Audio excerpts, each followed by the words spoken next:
होली मनाती हो, दीपावली, रक्षाबंधन, गड़बड़ा चौथ, करवा चौथ मनाते हो ना? ठीक है, ठीक है।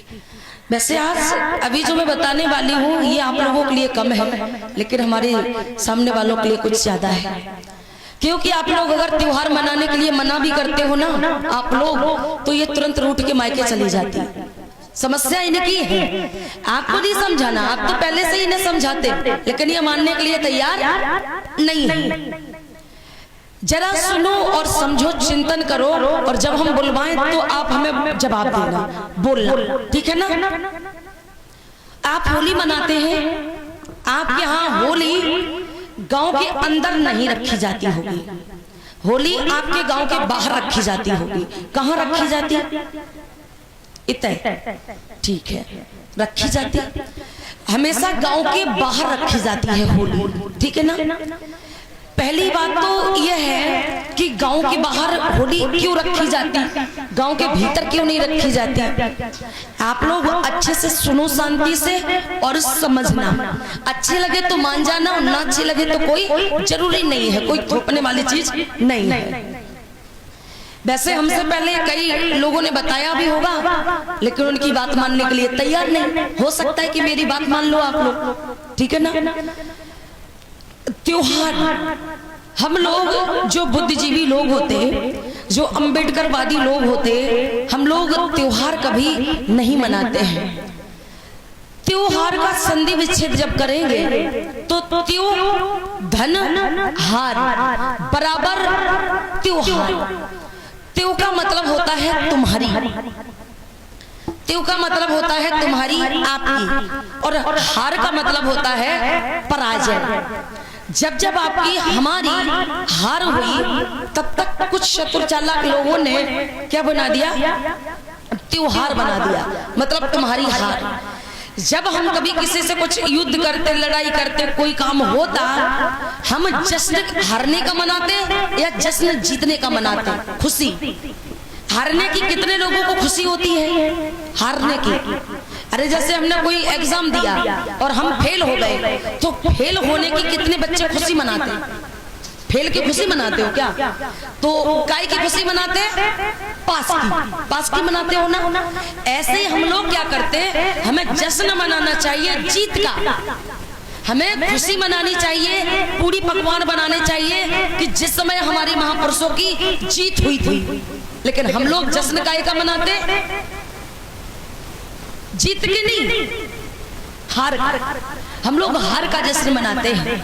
अब ये जो होली वाला त्योहार है, ये होली बाहर क्यों रखी जाती, मैं आपको थोड़े से समय में बता दूं, उसके बाद में मैं कथा सुनाऊंगी आपको। ये होली हर जगह मनाई जाती, लेकिन जिसे पता है वो होली नहीं मनाता, ठीक है ना? उसे लोग जो नहीं मनाता, वो गांव में लोगों का बुरा भी हो जाता है।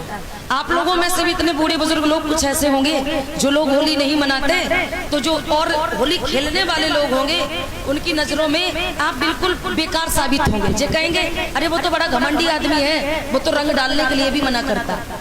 लेकिन सुनिए कि वो अगला इंसान मना क्यों करता है और क्यों नहीं करता है। होली के जितना घिनौना त्योहार कोई नहीं है, होली के जितना घिनौना त्योहार कोई नहीं है। अब जरा सुनिए कि इधर ये आपका जिला है मैनपुरी, ठीक है ना? जब हम कभी उधर कानपुर से आते हैं तो कानपुर के बाद पड़ता है कन्नौज जिला, और कन्नौज के आगे जब जाएंगे सीतापुर साइड तो कन्नौज के बाद पड़ता है हरदोई जिला। हरदोई, उस हरदोई जिले में हरदोई को बसाने वाले एक राजा थे जिनका नाम था हिरण्यकश्यप। हरदोई के राजा हिरण्यकश्यप, कोई भी बात ना करे और कोई ज्यादा इधर उधर चकमकाए ना।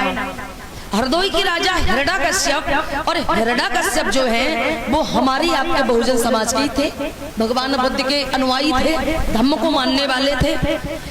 जो हरदोई के हिरण्यकश्यप क्या है कि हिरण्यकश्यप की एक बहन थी। हिरण्यकश्यप की, अब जिसने सुना होगा ना उन्हें मतलब अपने आप आगे तक की बात समझ में आने लगेगी। हरदोई के राजा हिरण्यकश्यप की एक बहन थी जिनका नाम था होलिका। हरदोई के राजा हिरण्यकश्यप की एक बहन थी जिनका नाम था होलिका, और हिरण्यकश्यप की गृहिणी की कोख से एक बच्चे का जन्म हुआ था जिसका नाम था प्रहलाद। जो आप लोग कोई कभी गाना गाते तो कहते कनुआ मैंने बुलायो नहीं आयो हैं, द्रौपदी का तेरी बुआ लगते है, और प्रहलाद का तेरो जनक भूपा लगे जनका लगे, है ना, कि खम्मे से जनक बंदवायो काना मैंने बुलायो नहीं। ये वही वाले प्रहलाद की मैं बात कर रही हूँ। आप लोग जो जिस गाने में फिट करते हैं प्रहलाद को, तो प्रहलाद क्या है कि प्रहलाद हिरण्यकश्यप का अकेला बेटा है, छोटा बेटा है। बहन का नाम है होलिका, हिरण्यकश्यप की बहन की नाम होलिका।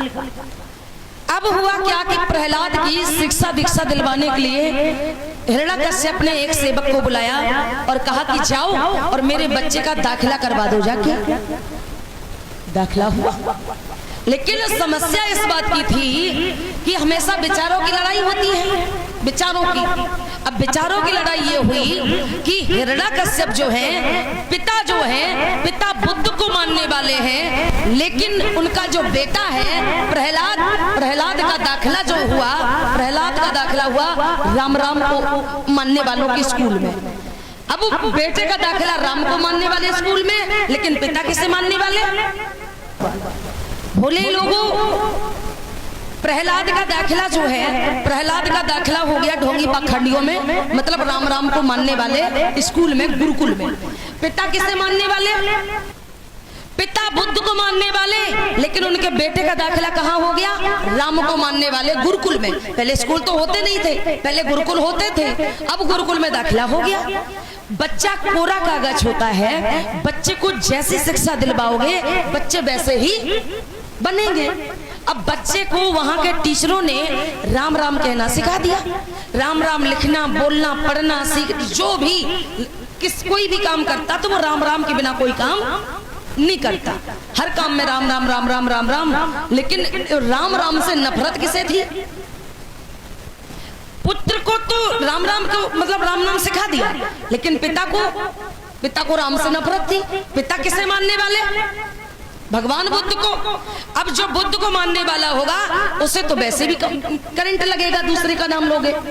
अब हुआ क्या कि प्रहलाद जब ये राम सीख के घर आया, अब देखा खाने में राम, पीने में राम, सोने में राम, लेटने में राम, कहीं आने जाने में राम। अब राम जब वो बच्चा करता तो हिरण्यकश्यप को जब पता चला कि मेरा बेटा प्रहलाद, मैं तो बुद्ध का अनुयायी हूँ, लेकिन मेरा बेटा जो है वो राम करता है। अब एक काम करेंगे, मैं राजा हूँ और बेशक मेरा ये बेटा है, मेरा खून है। अगर ये अपने बेटों को पास में बुलाया और कहा कि अगर तू राम करेगा तो मैं अपने राज्य से तुझे बाहर निकाल दूंगा, या तो तू राम करना बंद कर दे तो तू मेरे महलों में रह सकता है, अगर तू राम करना बंद नहीं करेगा तो हमारे बाप की बेटे की आपस में नहीं बनेगी, मैं तुझे घर से बाहर निकाल दूंगा। बेटे ने राम करना बंद नहीं किया और बेटे को हिरण्यकश्यप ने अपने राज्य से, अपने घर से बाहर निकाल दिया, भगा दिया। लेकिन माँ प्यार ना करे चलेगा, पिता प्यार ना करे बच्चे को चलेगा, लेकिन घर में जो होती है, घर में सबसे ज्यादा भतीजे को अगर कोई प्यार करती तो वो है बुआ। सबकी बुआ प्यार करती।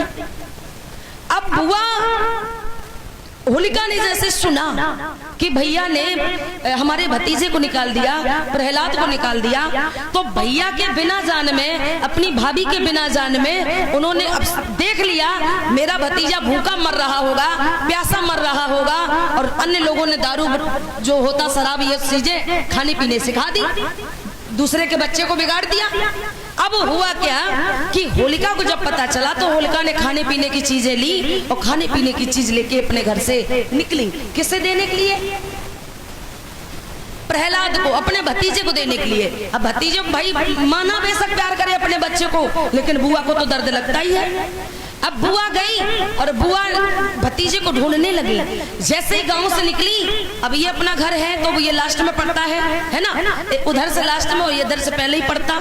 तो हुआ क्या कि बुआ होलिका जो है, बुआ होलिका गांव से निकली और आवाज लगाने लगी, कहने लगी, ए प्रहलाद, प्रहलाद। देखा जो मिलता पूछती बुआ होलिका और कहती, ए भैया, चाचा, आपने मेरे भतीजे को देखा, मेरे भतीजे को देखा। तो कुछ ढोंगी पाखंडी जो लोग होते, ढोंगी पाखंडी का मतलब आप समझ रहे होंगे, मुझे ज्यादा नहीं कहना, ठीक है ना। अब जैसे ही ढोंगी पाखंडियों से पूछा होलिका ने, तो पता क्या हुआ, ऊपर से अब राजा की बहन को कभी घर से बाहर तो वो बहन हुई नहीं, राजा की बहन अब पहली बार घर से बाहर भतीजे के चक्कर में हुई।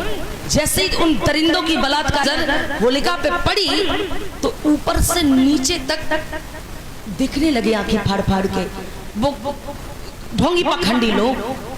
आप समझते हैं ढोंगी पाखंडी? नहीं समझते? अच्छा चलो, नहीं समझते तो फिर कोई बात नहीं।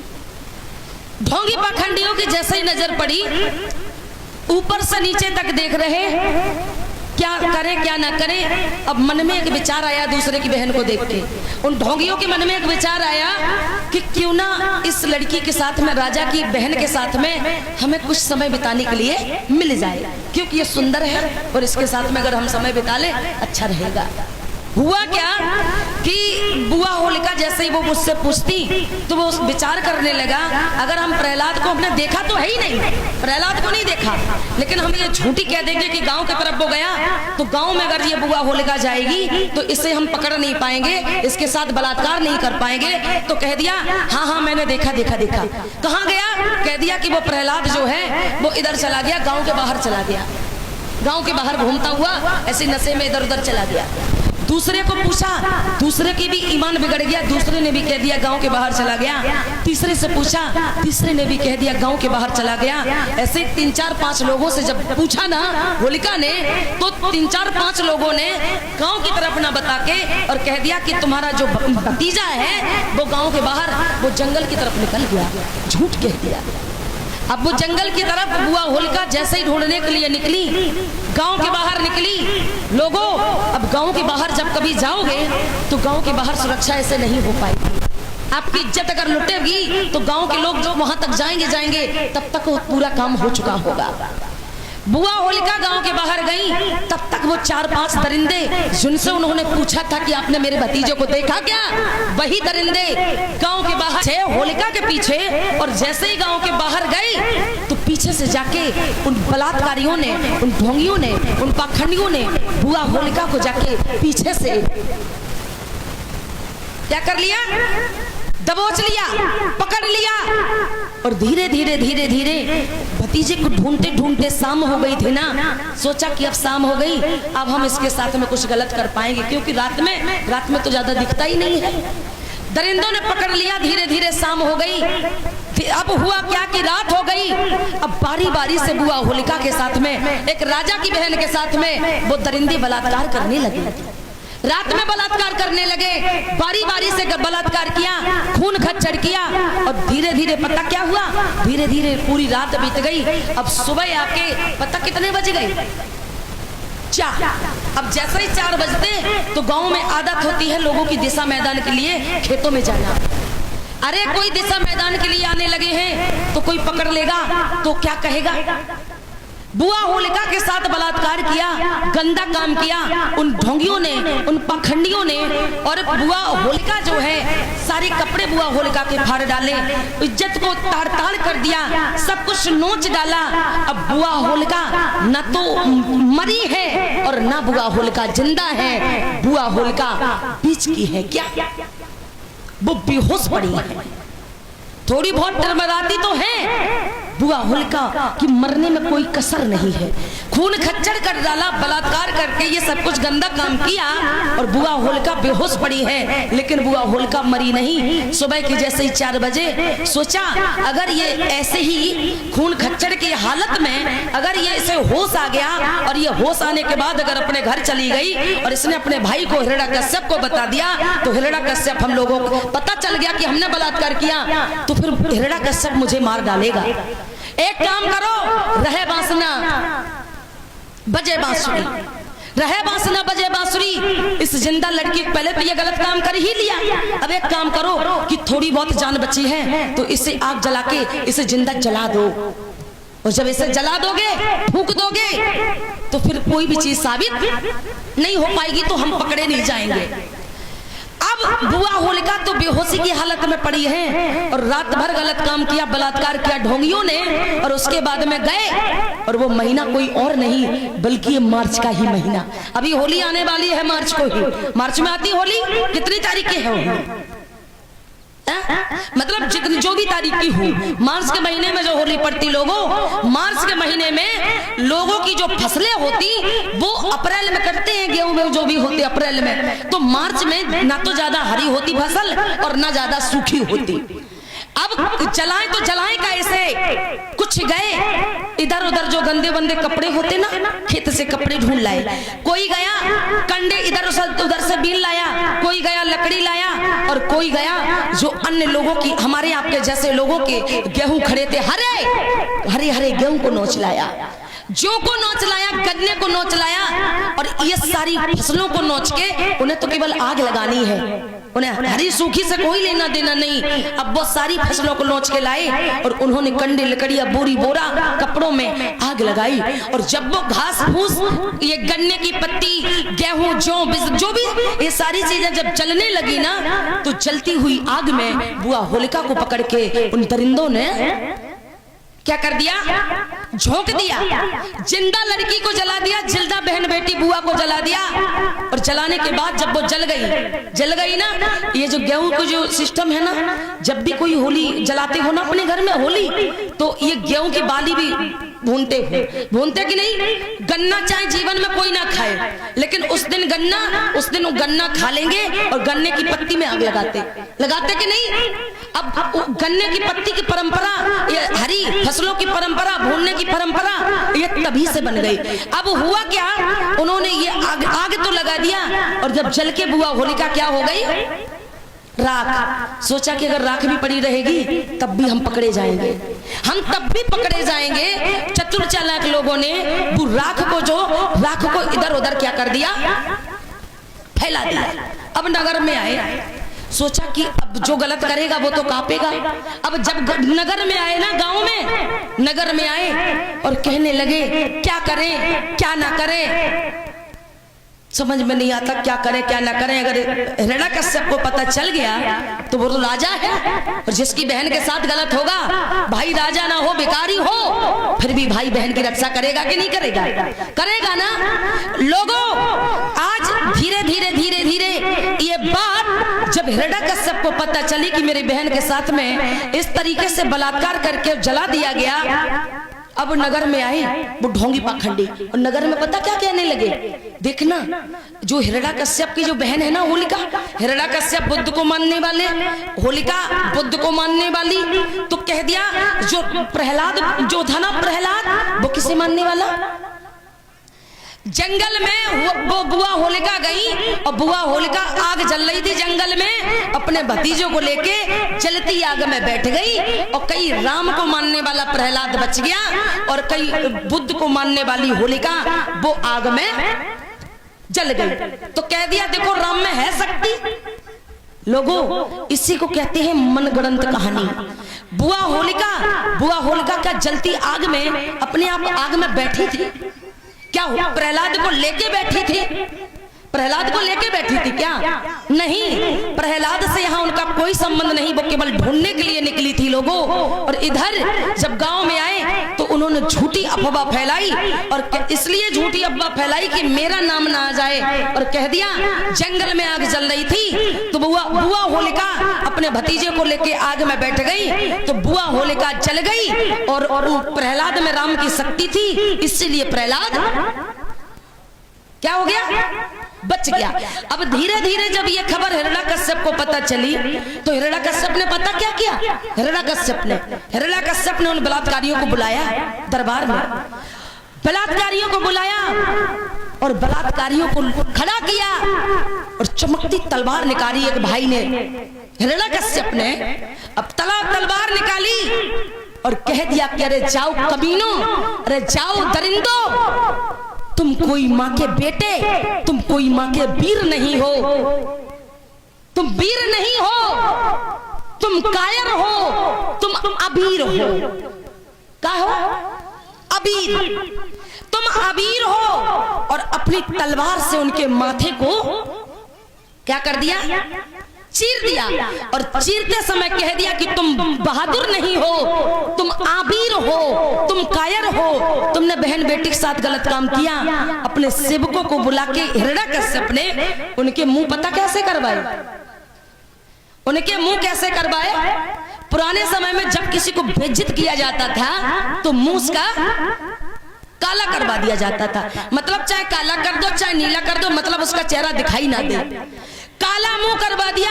और काला मुंह करके हिरण्यकश्यप ने उन बलात्कारियों को पूरे नगर में घुमाया और कह दिया कि जाओ, अगर तुम ऐसी दूसरे की बहन बेटी मिलेगी तो तुम ऐसा ही काम करोगे, आज मेरी के साथ में हुआ।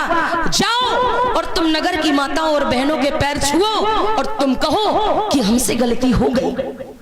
नगर में गए, पैर छूते, और जब हिरण्यकश्यप के पीठ पीछे वो लोग जाते तो कहते बुरा ना मानो, होली है, बुरा ना मानो, होली है।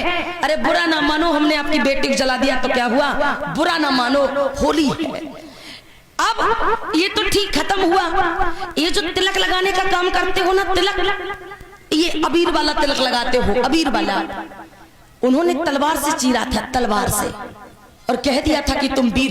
कलर नहीं लगाया था, जो अबीर होता, गुलाल होता, वो कोई भी नहीं लगाया था। उन्होंने अपनी तलवार से माथे को चीर दिया था उन दुष्टों के, और कह दिया था अरे जाओ तुम नगर में माता बहनों से माफी मांगो कि तुमने गलती की है। उनका लाल पीला काला मुंह करके नगर में घुमाया। लेकिन आज जब होली वाला त्योहार आता, उस समय तो बलात्कारियों ने गलत काम किया, इसलिए उन्हें नगर में घुमाया लाल पीला मुंह करके। लेकिन आज हमारे समाज के लोग बोरी रख लेते, बोरी रंग वाली बोरी, उसके बाद में पूरा मुंह पोत लेते, नीला पीला लाल कर लेते और नगर में घूमते और खूब दारू पीते और उसके बाद में पैर छूते और कह देते बुरा ना मानो, होली है। ठीक है ना? यहाँ एक बहन बेटी को जलाया गया, बहन बेटी को जलाया, तो यहाँ पर आपकी क्या हुई? जीत हुई या हार हुई? यहाँ पर आपकी हार हुई। उस समय उस बहन को जला दिया गया। आज अगर दरिंदे अगर कहीं मिलेंगे ना तो आपकी बहन बेटी को भी जला दिया जाएगा। अगर आप इतने मजबूत नहीं हुए तो आपकी बहन बेटी को जला दिया जाएगा। लोगों, बहन बेटी जब किसी की होती है ना, किसी के साथ गलत काम होता, तो जैसे दूसरे की माँ बहन बेटी, वैसे ही मेरी माँ बहन बेटी। ये जो होली वाला त्योहार है, ये रंग डालने वाला त्योहार है। ये रंग डालने वाले, होली वाले जितना घिनौना त्योहार कोई भी त्योहार नहीं है। ये होली वाला त्योहार, उन्होंने तो गांव के बाहर बलात्कार किया था, जाके किया था कि नहीं? लेकिन आज भी जब ये होली रखी जाती तो गांव के अंदर नहीं, वो गांव के बाहर रखी जाती। वो गांव के बाहर तभी से परंपरा बना दी उन्होंने, तो गांव के बाहर इसलिए भेज दिया कि वहां हम बलात्कार कर पाएंगे, गंदा काम कर पाएंगे, और गाँव में अगर रहेगी होलिका तो हम गलत काम नहीं कर पाएंगे, जला नहीं पाएंगे। इसीलिए उन्होंने गाँव के बाहर ले जाके बलात्कार करके जलाया। लेकिन आज जो आप लोग होली रखते हो और जलाते कितने टाइम? दिन में जलाते हैं, सुबह 4 बजे, वही रात में 4 बजे जलाते हो। तो ये जो 4 बजे जलाने की प्रक्रिया है, ये बस वही प्रक्रिया है कि 4 बजे जला दिया गया था होलिका को। आज अगर ये होली वाला त्योहार आप लोग मानते हैं, मनाते हैं, तो फिर जानबूझ के भी अनजान बनते हैं। अब आज के बाद आप लोग होली बिल्कुल भी मत मनाना, ठीक है ना? होली का त्योहार नहीं मनाना।